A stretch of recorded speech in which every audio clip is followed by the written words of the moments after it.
bado tunamsubiri kumsikia kiongozi wa mstaafu wa chama hicho Mzee Mbowe. Amekaa kimya kabisa.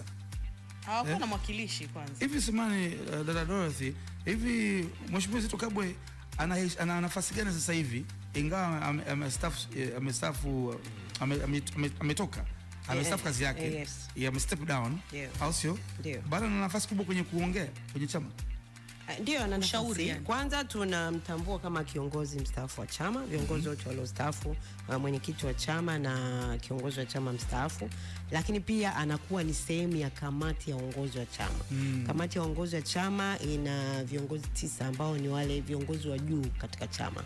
Na yeye ni sehemu ya vikao, maamuzi na vyote vinavyofanywa na kamati ya uongozi wa chama, lakini bado ni mwanachama na mtumishi ndani ya chama.